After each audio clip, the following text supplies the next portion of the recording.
What's up, guys? Welcome to NMD TV. Canes all day. If you're rocking with the UD, you know what to do. Hit that like, subscribe button so you never miss out on a video.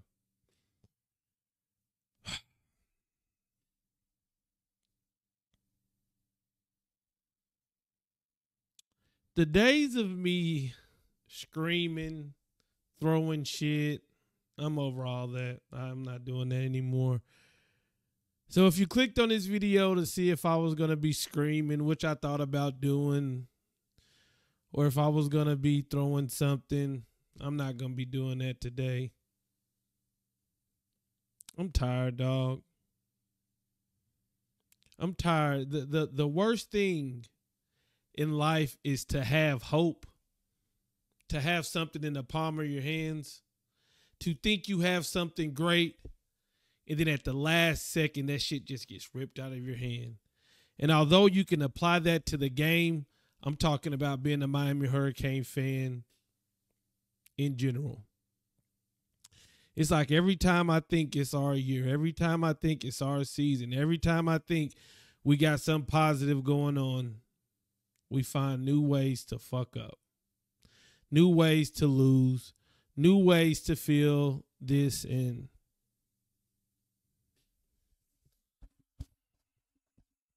I don't know, man.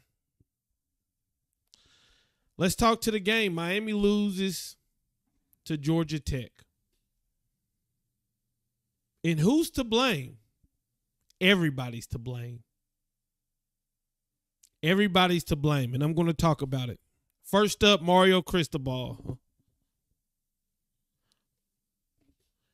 It would be irresponsible for me to get on here and say, Mario's on the hot seat.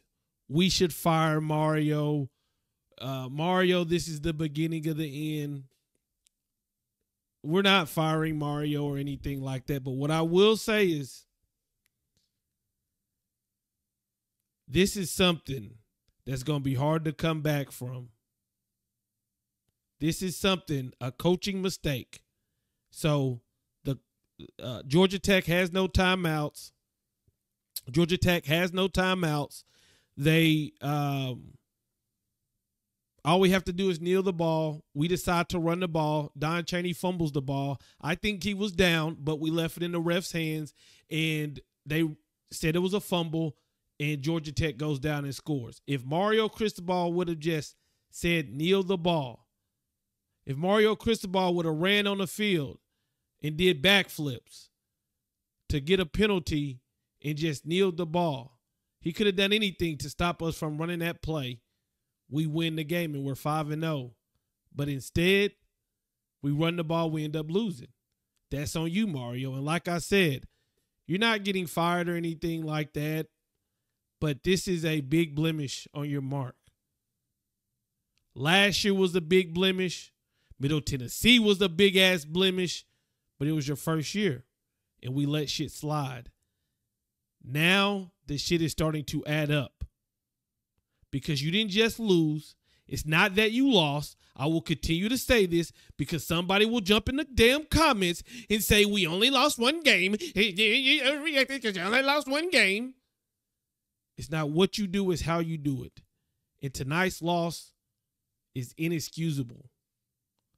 And like I said, when people say Mario Cristobal don't know how to manage a game, I got to shut the hell up. I can't even talk back because the first thing they're going to do is bring up this game. So when things get hot, and things will get hot, if you don't get this shit turned around quickly, the first thing people will bring up will be Middle Tennessee State. Then they'll bring up this. There's 2 strikes. 2 inexcusable things that should not be happening at the University of Miami, but it is under your watch. So you get some of the blame too. Don Chaney, I love you, dog. You fumbled the ball. I don't think you fumbled the ball, but they're going to say you fumbled the ball. Now, if we're looking at percentages of the blame, I don't give you a lot of percentages, but it is what it is. Tyler Van Dyke. See, I told y'all. I didn't. I'm not even gonna say that. I did not say I told y'all. But we know that there is Tyler and there is TVD. If you get TVD, most of the time you're going to be happy after the game. And even if we lose, we still got TVD. Tonight we got Tyler, who threw 3 interceptions, staring down his receivers, forcing balls, looked like he was scared in the pocket, looked like he was shook in the pocket, took him to the fourth quarter to actually have some confidence and throw the ball deep. It is what it is. So you get some of the blame, Tyler. But we've seen this. This is what it is going to be with Tyler. You're either going to get a Heisman Trophy candidate or a walk-on quarterback. Those are that we're on a roller coaster now. That's just the bottom line. Am I saying that I want a different quarterback? Am I saying we should bench Tyler? No, I'm saying we've had 3 years of this, 4 years of this. We know what it's about. It's a roller coaster ride. We know what it's about. It's a roller coaster ride. It's a roller coaster ride. One day you're going to get Tyler. The next day you're going to get TVD. The next day you're going to get Tyler. The next day you're going to get TVD. We don't have no consistency. You had 3 interceptions tonight. Some blame goes to you. The referees. Oh my God, the referees were terrible. Blame goes to them. It was like they wanted us to lose this game. The roughing the passer on Francis Mauigoa. He's in the air. The quarterback's throwing the ball. How is that roughing the passer? Nobody knows. They just continue to play. The taunting on Corey Flagg. He was getting up and looked the guy in the eye. I see that every day. They call that flag. During the substitution, the referee is behind the center. Georgia Tech snaps the ball. They snapped the ball before it was time to play. By definition, that should be a false start, but they got to redo down.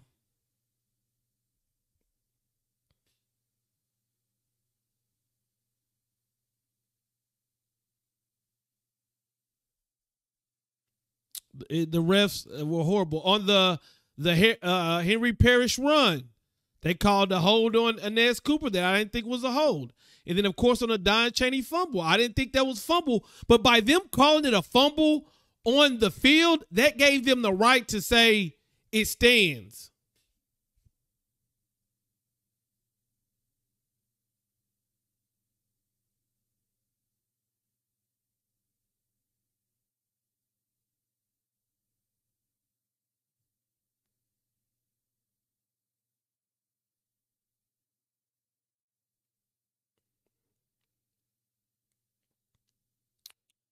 I lost track of mine. I'm sorry. Cam Kitchings, All-American safety.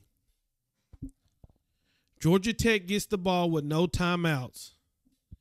At that point, if they're to throw the ball deep, they would catch the ball, have to run a field goal on, and kick it to tie. But we have 2 of the best safeties in the nation. We should know that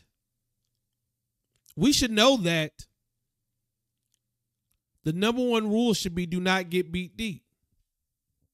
If you watch that play back, Cameron Kitchings, he comes up thinking he's going to make a play on a 15-yard game, 20-yard game, and that receiver got behind him. If he just says, I'm not going to get beat deep, I'm going to keep guys in front of me, we win the game. But it happened. Cam Kitchings, you get some blame too. Did I forget anybody? Did anybody else need blame? Did I forget anybody? Oh, Shannon Dawson. I thought the play calling was conservative.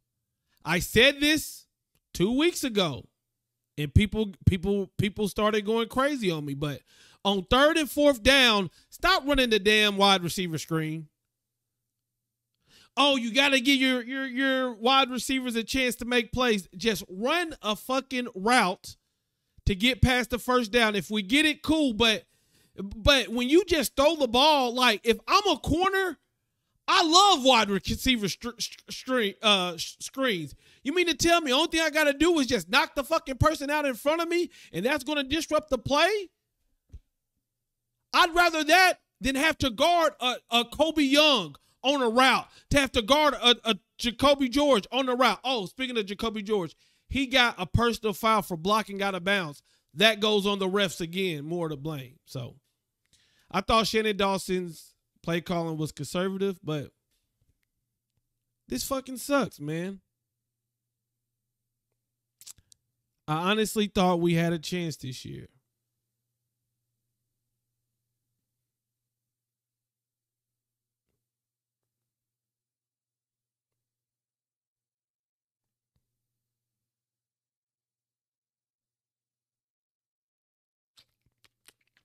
I don't know what to say. Y'all leave me some questions in the comments. I'll try to make videos about them. I'm out. Peace.